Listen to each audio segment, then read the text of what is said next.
Hola, soy Ana Jiménez, paciente de fibrosis quística, y os quería dar unos consejos para prepararos vuestros viajes ahora que se acercan las vacaciones. Entonces, algunos consejillos que os vamos a dar son para qué hacemos antes del viaje, ¿no?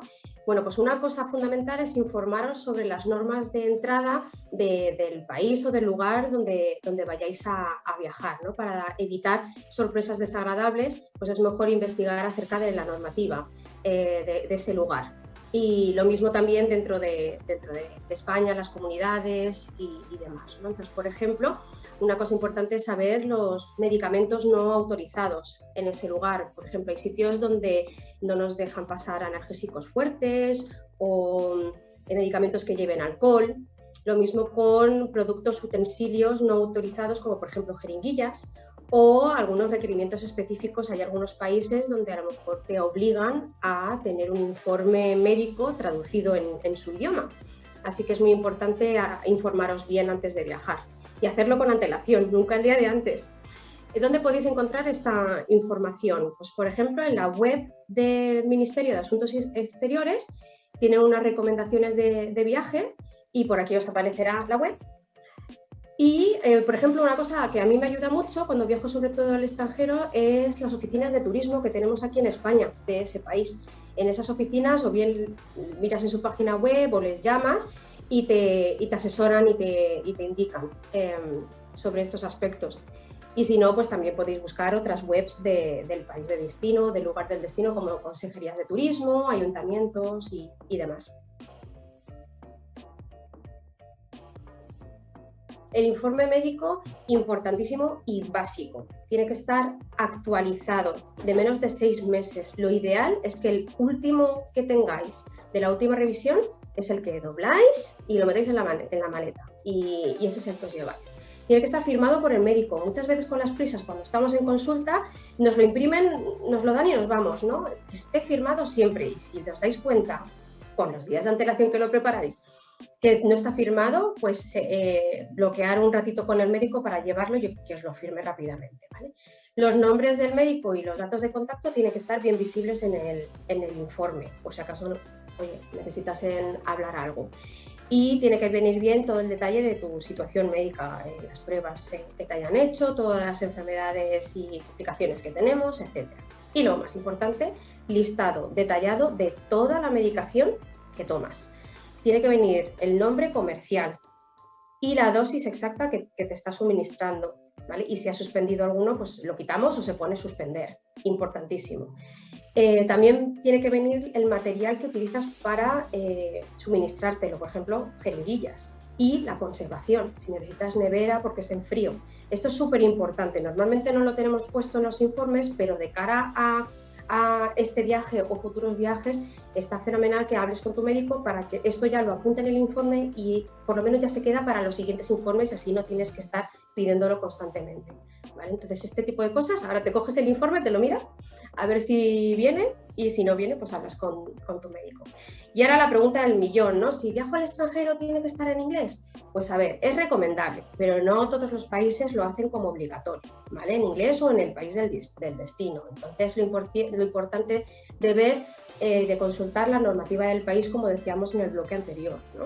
Yo, por ejemplo, he viajado por trabajo y por placer por diferentes países, tipo Kenia, Japón, Estados Unidos, y no me han dicho que sea obligatorio. De hecho, yo siempre lo llevo en español, porque si pasa cualquier cosa se lo traduzco en inglés, pero es verdad que lo ideal sería tener una copia traducida al inglés, aunque no sea la versión oficial porque no viene el membrete de la hospitalidad y tal, pero es una copia calcada al que tienes en español, firmado por tu médico, y además tu médico podría poner una frase al final donde diga que esto es que da fe de que esto es una copia del informe en español, y si tienen dudas siempre podrían traducir el informe en español que llevas, pero es mucho más cómodo llevarlo en inglés porque así ellos lo van leyendo y tú no se lo tienes que ir traduciendo.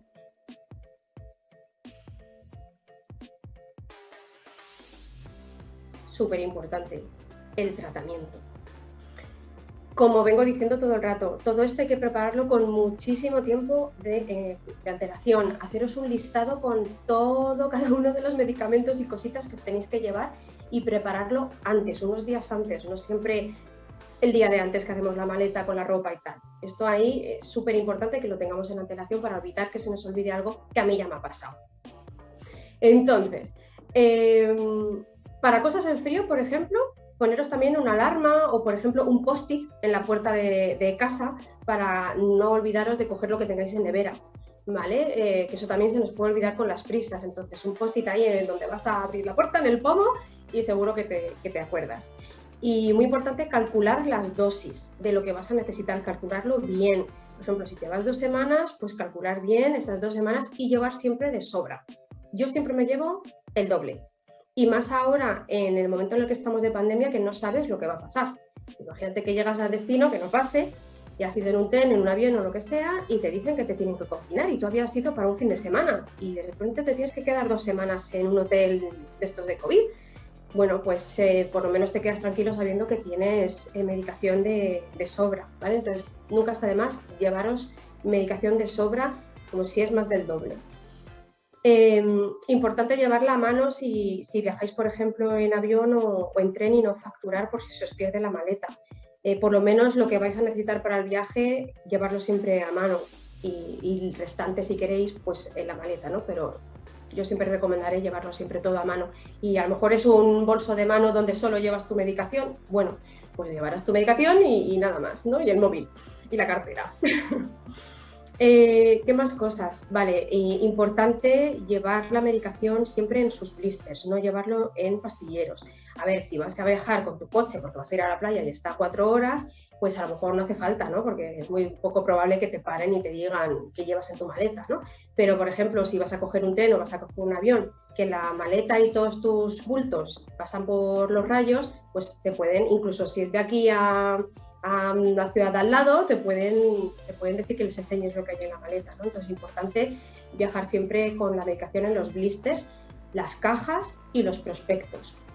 A ver qué pasa, que si llevas las cajas abulta muchísimo, ya te ocupa eso toda la maleta. Entonces yo lo que hago es, en el neceser o en la bolsita de medicación, llevo los blisters, y las cajas las desmonto y las dejo planas, igual que los prospectos. Y entonces eso lo coloco como al final de la maleta o en un bolsito de la maleta, y así pues las tengo. Pues si me paran, pues ya les puedo enseñar qué me estoy tomando. También tienes que tener en cuenta el tipo de electricidad que hay en el lugar donde viajes, la potencia de electricidad que haya, sobre todo si lleváis máquinas de aerosoles como el eFlow. Yo lo que llevo siempre para los viajes que hago es el adaptador eléctrico universal por si tengo que cargar algo, pero el eFlow precisamente, o máquinas parecidas donde pueden llevar pilas, yo siempre llevo pilas. Porque claro, a lo mejor la potencia es distinta, tú lo tienes enganchado a la red y te puedes tirar 1 hora haciendo los aerosoles, ¿no? Porque la potencia sea distinta. Entonces yo siempre llevo pilas. Si llevas pilas recargables con el cargador, pues ten en cuenta eso, que si necesitas cargar las pilas, a lo mejor por la potencia del lugar donde estés, tarda más de lo normal. Y si no, pues siempre puedes comprar pilas en una tienda, ¿no?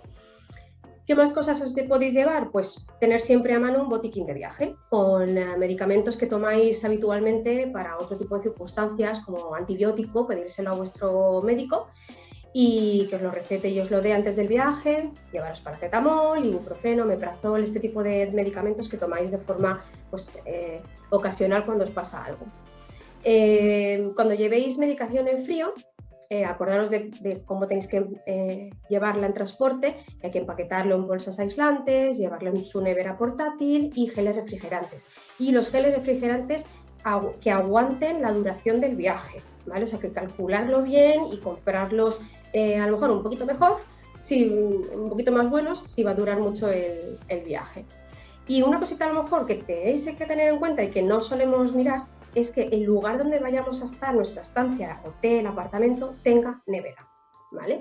Que normalmente los hoteles tienen nevera porque tienen minibar, bueno, algunos no. Entonces, preguntarlo bien antes de ir para cercioraros de que tenéis un sitio donde conservar la medicación en frío, y si lleváis algo congelado, que en ese lugar, en el hotel, os puedan guardar esa medicación congelada y esté accesible para cuando lo necesitéis. Otra cosa importante a mirar es el clima que haya en el destino donde vamos a viajar. Por ejemplo, en lugares de mucha humedad, la medicación en polvo seco no funciona igual. Se convierte como en granulitos.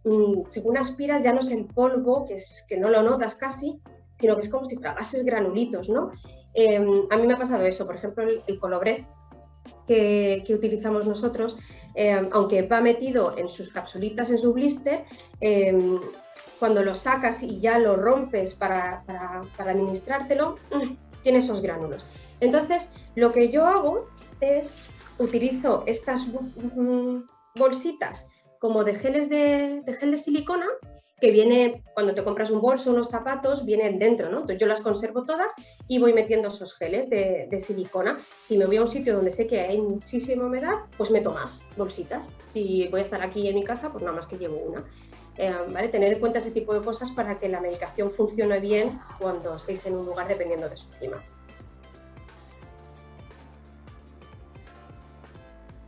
Cuando vayáis a viajar, muy importante que localicéis un hospital cercano y, si puede ser, con consulta de fibrosis quística. A ver, hay veces que nos vamos a un pueblo perdido en las montañas de Asturias y ahí no hay nada. Bueno, no pasa nada, tener localizado un hospital cercano, aunque esté a 30 kilómetros, tenerlo localizado, apuntaros el nombre de los médicos, los datos de contacto, los teléfonos de emergencia, en el móvil, por ejemplo, que lo tenemos más a mano, ¿no? Apuntároslo todo por si pasa cualquier cosa, que tengáis muy claro dónde tenéis que ir y quién os va a ver, y los teléfonos y las direcciones, ¿vale? ¿Cómo podéis saber cuál es vuestro hospital más cercano y si tiene consulta de fibrosis quística? Pues a ver, podéis hablarlo con vuestro médico.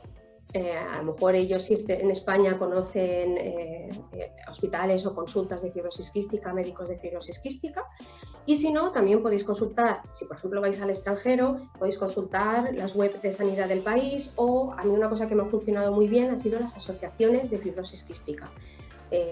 Tanto si es en España como si es fuera, les contactáis, oye, ¿dónde hay un hospital cerca de esta zona? Pues mira, es sería este médico, y hay veces... Yo he tenido mucha suerte, sobre todo en los países nórdicos, que me ha pasado que ellos mismos, las asociaciones, han avisado a los médicos: oye, hay esta paciente de fibrosis quística que va a ir, majísimos. Entonces, bueno, pues es algo a tener en consideración, pero siempre localizarlo y tenerlo bien a mano.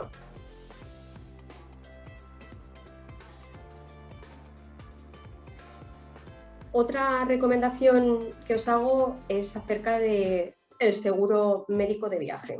A ver, es más importante de lo que pensamos cuando viajamos al extranjero. Aquí en España es verdad que con tener la tarjeta sanitaria estamos cubiertos, y además, si tienes, por ejemplo, un seguro privado, pues tampoco te olvides de llevar la tarjeta.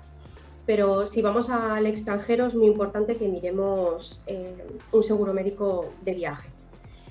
En caso de emergencia, a ver, no tiene por qué estar relacionado con nuestra enfermedad, o sí, que a lo mejor por la alimentación del país donde vayamos a viajar resulta que nos da un cólico, una diarrea horrorosa, o una obstrucción intestinal y nos tienen que hospitalizar. Entonces, sabemos que la hospitalización, el tratamiento que nos den, el transporte o los traslados, todo eso está cubierto con un seguro médico de viaje.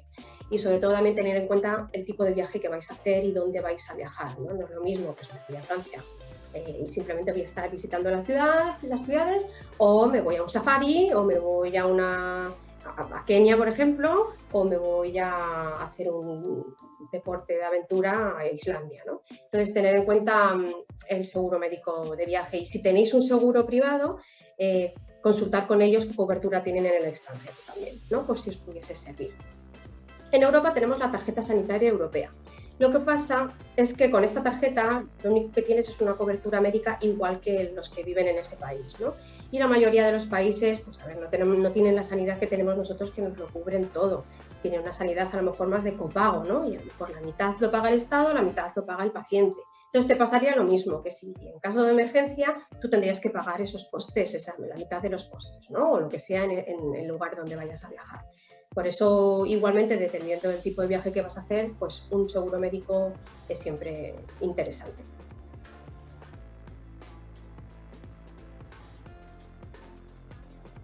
Antes del viaje y durante el viaje, cuando estás con el coche o en el avión o en el tren, yo os recomiendo siempre comidas ligeras y sin grasas. A ver, nosotros tenemos una serie de problemas digestivos. Con los nervios del viaje se pueden aumentar. Si encima has experimentado y has comido algo raro el día de antes, pues vas a tener un viaje incómodo. Por lo tanto, mejor siempre una comida ligera antes de viajar, y así sabes que durante el viaje vas a estar tranquilo.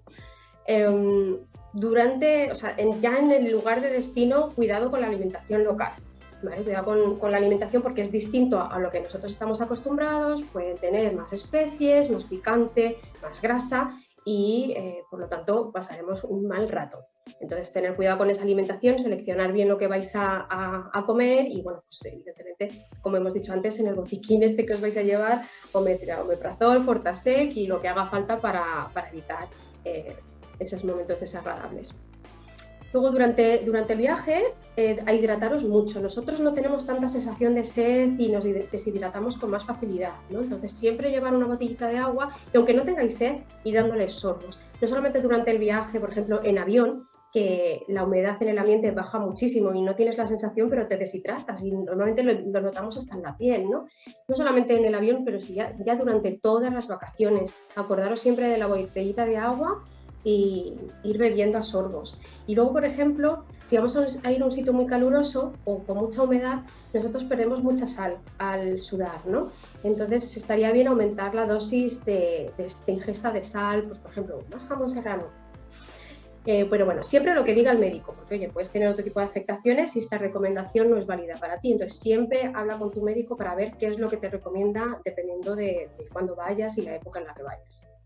Los cambios de temperatura a nosotros nos afectan mucho, entonces informaros bien del clima que hace donde vayáis a viajar, y por ejemplo, si es verano, tener en cuenta los aires acondicionados. Hay algunos sitios donde los ponen a tope, ¿no? O por ejemplo, un sitio donde hace mucha humedad y hay mucho aire acondicionado, que eso ya es fatal, porque entras sudado en un sitio con aire acondicionado o sitios con corrientes. Entonces, evitar los chorros de aire acondicionado, evitar los lugares donde pasa la corriente, llevaros, aunque sea por ejemplo verano, si sabéis que vais a estar en un sitio de aire acondicionado, llevaros algo, pañuelito o lo que sea, o chaquetita o lo que sea para evitar tener frío, incluso calcetines. ¿Vale? Entonces, tener siempre esto en cuenta y adaptar la ropa que os vayáis a llevar en función del clima. Una cosa importante es que os bloqueéis tiempo para vuestro tratamiento y para descansar. Cuando nos vamos de viaje o de vacaciones, hacemos actividades que están fuera de nuestra rutina y de nuestros horarios habituales, y se nos pueden olvidar hacer ciertos tratamientos como son los aerosoles o la fisioterapia. Entonces, priorizar siempre vuestra salud y vuestros tiempos del tratamiento. Organizar vuestras actividades y vuestros horarios en función de vuestros tratamientos. Si, por ejemplo, tenéis una excursión por la mañana muy temprano, poneros una alarma para despertaros con el suficiente tiempo de antelación para hacer vuestros tratamientos. No solamente la medicación, o sea, lo que es las pastillas, sino los aerosoles y la fisioterapia. Fundamental, siempre. Para esto, os ponéis alarmas o podéis utilizar apps que hay para que las descarguéis en el móvil, que os van a controlar un poco las dosis y las ingestas, ¿no? Y os recuerdan lo que tenéis que hacer. Y muy importante, descansar. A ver, hacemos tantas actividades y queremos hacer tanto que al final nos desgastamos, ¿no? Entonces, también bloquear un tiempo simplemente para no hacer nada, aunque sea estar sentados media hora en el sofá, ¿no? Esperando a la siguiente cosa que vayáis a hacer. Descansar y relajaros, es súper importante. Y ya por último, si viajas, consúltalo con tu médico y sigue sus recomendaciones, ¿vale? Dependiendo de dónde vayáis a estar. Pues nada más. Yo espero que estas pildoritas os hayan servido y os deseo unas felices vacaciones y un feliz viaje, que está muy merecido después del año y medio que llevamos. Muchas gracias.